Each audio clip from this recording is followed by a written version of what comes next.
All right, we're here with Giants dual player, the Giants version of Shohei Ohtani, Ronald Guzmán. Ronald, you like to go by Ron or Ronald? Ronald. Ronald Guzmán, he came from the Yankees organization, came up with the Texas Rangers, played first base. Ronald, you have got about 31 home runs according to Baseball Reference Guide in your career, and then all of a sudden, last year, you decided to take up pitching. What was that all about?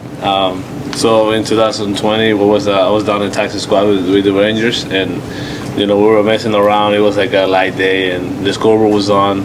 And in running shoes, I threw a ball from the mound, and it was like up to 95. So everybody was impressed about it, and they started talking about it, like how they wanted me to try pitching and stuff like that. At first, I didn't like the idea much, but I gave it a try, and then I got called to the big leagues, and I couldn't keep working on my pitching and stuff. And then 2021, I got hurt, and I missed the whole year, and then I really had time to think about it. And last year with the Yankees, the last 3 months of the season, I was practicing with the pitchers and getting some knowledge in the pitching aspect, and I got to throw 1/3 in the very last game of the season. So this off season, I prepare myself and I train as a pitcher for the most, and I'm still doing both, but I really started loving the game as a pitcher as well, and I really enjoy it. That's awesome. So it's like a sports movie. Yeah. So you're only, 28 now, 27? 28, so you're still relatively young for baseball, but starting kind of a new position all of a sudden is almost like, I wouldn't call it an aberration, but in a way that there's not that many people that, change positions mid-career. Is pitching something that you did in college or before college, I first loved the game as a pitcher. When I was 3-4 years old, I loved to pitch. My favorite player was Randy Johnson. Oh, yeah. I really thought one day I was going to be 6'11", I was going to throw 100 miles per hour. So that's how I saw myself when I was little, making it to the big leagues as a pitcher. Then when I turned about 9 or 10, I was told to choose whether I wanted to be like an outfielder or a pitcher, and I really love hitting, so I was like, can I pitch and hit? And they said, no, you got to choose. And I was like, okay, I'm not going to pitch then. Then I chose for hitting, and I was at first base my whole career. You're throwing, like you said, like 95 miles per hour, 96. What's the highest you've got up on the radar gun? I touched 99. Yeah, my second outing, I touched 99. 99. And you're a lefty, yeah. So that's a big thing. You bat from the left side as well.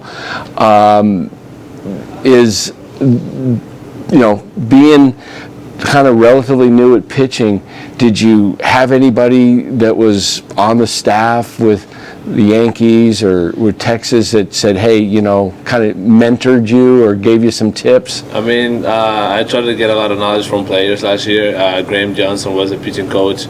The biggest thing for him was for me to stay athletic. He just wanted me to be myself. He didn't want me to think about mechanics or anything like that. He said that I have natural abilities to pitch, so he just wanted me to be natural out there. Obviously, there were some extra moves that I had on I'm pretty lengthy, I'm flexible, so I have a lot of parts that, in order for them to sync up, I really have to focus. So throughout the off season and talking to the other pitchers, see what they think, how they think, and what really matters for me to be effective on the mound. And there were a lot of guys that helped me. They taught me a slider. My slider is pretty good. Richard Rodriguez, a right-handed pitcher that was in the big leagues for a little bit, he taught me my changeup. And here I got to understand a little more about the two seam. So I have a couple of pitches that is different people help me with different pitches and with different stuff that I do. So I feel like it's being like a group of thoughts, to be honest. So how is that on your arm? I think it's interesting because, like you said, you first kind of fell in love with the game pitching, then became primarily a position player, and now that you're going back to it kind of later, I'm just bringing it up because we actually talked with someone up in the press box who's like a Stanford. He's a Stanford doctor doing like a research project on Tommy John, and he was talking about how it's like the thing about it is it's like an overtime use thing that it starts to really wear on your arm. So are there any like benefits for you just all of a sudden kind of picking up, like, do you kind of have like a fresher arm even though you're 28 years I old? mean, I feel like, I mean, it's a really fresh arm. It's like, they like to call it virgin arm. You know, I haven't pitched ever, like, I haven't had a stress like that in my arm, you know, but I get sore a lot. You know, the soreness on the arm is serious, so. But I just gotta build up, you know, the strength on my arm. That's what I really focus on in the off season. You know, I try to do some plyo works and throwing some heavy balls in order for me to get some arm strength, so I could get here and maintain my health. Throwing a couple of innings. Now that I have a few innings here in spring training, I can definitely feel that, you know, the load on my arm. I have to do recovery. I have to stay on top of my exercises and massages and stuff like that. But yeah, it's tough. I can definitely feel. I pitched yesterday and today I'm pretty sore. Yeah. So as a pitching, mostly primarily relief, right? Mm-hmm. So you come out and you throw, you know, basically you're going one inning, right? So you can get it up to, like you said, you hit 99. Are you, for that one inning, are you just like trying to let it go as much as, you know, just give it all, versus if you're a starter, you kind of pace yourself? It's different. It's different. Yeah, once you know that you're only going to go for one inning, you know, you just want to leave it all out there.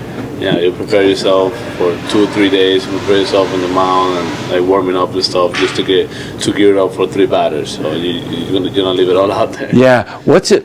Tell everybody who's listening, what's it like when, you know, you just mentioned you get sore and everything, the routine, what you have to go through to prepare, you know, your body to be in peak condition to be able to go out there, whether it's, you know, 2 days in a row or every other day. What do you go through? Like, I was talking to Sean Jelly upstairs, and he pitched yesterday as well, and said, you know, he's a little sore today and just normal. But what's that like for you? Do you ever feel like, oh wow, is this soreness going to go away, or is it like you just know it's going to go away? I feel like I'm pretty new to that, but I believe that it will go away. Like, I really hope it goes away. But you know, it takes a lot of devotion. You know, it's not just going out there and pitching. You know, you got to do a lot of other stuff, because I feel like once you do, like, you put load on your arm and then you pitch, and then you're like, you don't really do like what you need to do to recover your arm or to put it on a spot to where it could be good for the next time. Then it kind of builds up. You know, if you don't do the recovery that you're supposed to do, if you do your running and stuff like that, like, it's gonna start building up, and it's gonna come to a point where your arm is gonna, you know, it's gonna fall off. So I feel like it's really important for me to stay on top of all the recovery and stuff like that, to keep my arm fresh every time I get out there. What's it like now being with, like, the relief pitchers down in the pen? Like, I know those guys are can be a little crazy, and they do some wild stuff to get hyped up there. So just talk about the difference between kind of the hanging out with the position players and then now the psychos. It's very different. Before I pitched my first time here in spring training, I tried to get out there. I watched a game from the bullpen just to see what it was like what the vibe is like. You know, it's just different. The game looks so far from you. You know, sometimes it's kind of hard to stay locked in. Now, going back to your career when you were playing first base with Texas, you have 31 major league career home runs. What's your most memorable home run? The most memorable one, I hit 3 home runs against the Yankees. In one game? Yeah, the first day. Oh, that's right. Now I remember. 3 home run game. And that's right. That was one of the best days of my life. That my dad, it was the first time that he watched me play professionally. Oh, that's unbelievable. When did the buzz wear off from that day? Like, oh my God. Yeah, it was a crazy day, and also I'm looking forward on making the team. We had opening day in New York too, so hopefully, you know, that will be some serious stuff too. That's unbelievable. Now, is there?